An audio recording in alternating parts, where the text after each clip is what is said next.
आदरणीय बंधुओं, माताओं व मेरी प्यारी बहनों, राधे राधे। आपका हमारे इस YouTube चैनल पर बहुत बहुत स्वागत है। बंधुओं, आज हम इस वीडियो में भगवान भोलेनाथ के द्विजेश्वर अवतार की कथा सुनेंगे, जिसे सुनने सुनाने से भगवान महादेव की कृपा से सुखमय वैवाहिक जीवन की प्राप्ति होती है। कथा सुनने के बाद यदि आप हमारे चैनल पर नए हैं तो कृपया हमारे चैनल को सब्सक्राइब करें, बेल आइकन को प्रेस करें ताकि हमारी वीडियो की नोटिफिकेशन सबसे पहले आप तक पहुंचे। वीडियो को शेयर व लाइक भी जरूर करें। कथा के अनुसार प्राचीन काल में भद्रायु नामक एक महाप्रतापी राजा थे। वे भगवान शिव के परम भक्त थे। देवी कीर्ति मालिनी भद्रायु की पत्नी थी। अपने स्वामी के समान ही कीर्ति मालिनी की भी भगवान शिव में परम श्रद्धा एवं निष्ठा थी। एक बार बसंत काल में राजा रानी दोनों वन विहार के लिए वन में गए। भगवान शिव ने उनकी भक्ति और धर्म की परीक्षा करने के लिए द्विज दंपत्ति का रूप धारण कर लीला करने की इच्छा प्रकट की।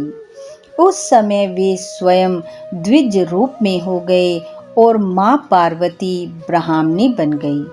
द्विज दंपत्ति उस वन में उसी स्थान पर आए जहां राजा भद्रायु और रानी कीर्ति मालिनी सुखपूर्वक बैठे हुए थे। भगवान शंकर ने अपनी लीला से वहां एक माया में व्याघ्र की रचना कर ली। अब भगवान शंकर ने लीला दिखानी प्रारंभ की। भगवान शंकर और माता पार्वती द्विज दंपत्ति के रूप में व्याघ्र के भय से भाग रहे थे और उनके पीछे व्याघ्र भयंकर गर्जना करते हुए आ रहा था। वे दोनों अरे कोई है, बचाओ बचाओ, इस प्रकार चिल्लाते हुए वहां पहुंचे जहां राजा भद्रायु स्थित थे। वे दोनों राजा से अपने प्राणों की रक्षा करने की प्रार्थना करने लगे।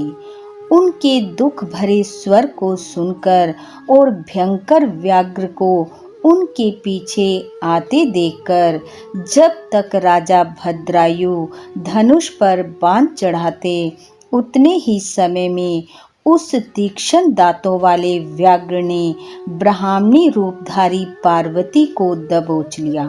ब्राह्मणी रोती चिल्लाती रह गई। राजा ने अनेक अस्त्रों से व्याघ्र पर प्रहार किया, किंतु उसे कुछ भी असर नहीं हुआ। होता भी कैसे, उसे तो लीलाधारी भगवान ने अपनी माया से लीला के लिए ही बनाया था। वह व्याघ्र ब्राह्मणी को दूर तक घसीटता ले गया। राजा भद्रायु के सभी अस्त्र शस्त्र व्यर्थ साबित हुए। ब्राह्मण रूपधारी भगवान राजा के क्षत्रियत्व को बहुत प्रकार से धिक्कारने लगे कि उनके रहते उसकी पत्नी को व्याघ्र हर ले गया। जो शरणागत की रक्षा ना कर सके, उसका जीना व्यर्थ है। यह सुनकर राजा के मन में अत्यंत ग्लानि हुई। उन्हें अपना जीवन व्यर्थ लगने लगा। अतः उन्होंने प्राणों के त्याग करने का निश्चय किया और वृद्ध ब्राह्मण के चरणों में गिरकर वे क्षमा याचना करते हुए कहने लगे, हे ब्राह्मण देव, अब मेरा जीवन व्यर्थ है। मेरा बल पराक्रम सब व्यर्थ हो गया। मैं देवी ब्राह्मणी को छुड़ा नहीं सका। अतः अब मुझे राज्य और समस्त वैभव आदि से कोई प्रयोजन नहीं है। इसलिए उसे आप स्वीकार करें और मुझे क्षमा करें। इस पर लीला रूप वृद्ध ब्राह्मण ने कहा, अरे राजन, मेरी प्रिय ब्राह्मणी नहीं रही, इसलिए मेरे लिए सारा सुख उपभोग व्यर्थ है। यह तो वैसा ही है जैसे अंधे के लिए दर्पण देखना व्यर्थ होता है। यदि आपको देना ही है तो मेरी स्त्री नहीं रही, इसलिए आप अपनी स्त्री मुझे दे दें, अन्यथा मेरे प्राण शरीर में नहीं रह सकते। वृद्ध ब्राह्मण की बात सुनकर पहले तो राजा भद्रायु बड़े ही संकट में पड़ गए। उन्हें महान आश्चर्य हुआ। वे कुछ निर्णय करने में समर्थ नहीं हुए, किंतु दूसरे ही क्षण उन्होंने निश्चय किया कि ब्राह्मण के प्राणों की रक्षा न करने से महान पाप होगा। अतः उन्होंने पत्नी का दान करके अग्नि में प्रवेश कर जाने का निर्णय लिया।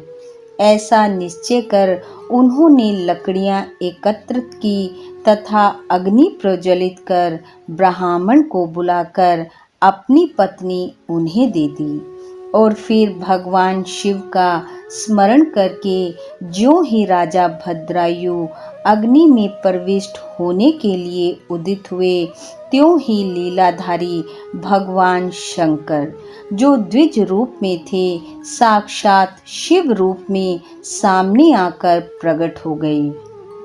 उनके 5 मुख थे, मस्तक पर चंद्रकला सुशोभित थी, जटाएं लटकी हुई थी। वे हाथों में त्रिशूल, खड्वांग, ढाल, पिनाक तथा अभय मुद्रा धारण किए हुए थे। वे वृषभ पर आरूढ़ थे। उनका मुखमंडल अद्भुत दिव्य प्रकाश की आभा से प्रकाशित हो रहा था।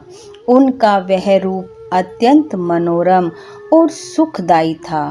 अपने आराध्य लीलाधारी भगवान शिव को अपने सामने पाकर राजा भद्रायु के आनंद की सीमा न रही। वे बार बार प्रणाम करते हुए अनेक प्रकार से उनकी स्तुति करने लगे। उस समय आकाश से फूलों की वर्षा होने लगी। देवी उमा भी वहां प्रकट हो गई। राजा के महान त्याग और दृढ़ भक्ति से प्रसन्न होकर भगवान शिव ने भद्रायु को लीला का रहस्य समझाते हुए कहा, हे राजन, मैं ही तुम्हारे शिव भाव की परीक्षा लेने के लिए द्विज रूप में अवतरित हुआ था, और वह वृद्ध ब्राह्मणी भी और कोई नहीं, मेरी प्रिय ये देवी पार्वती ही थी।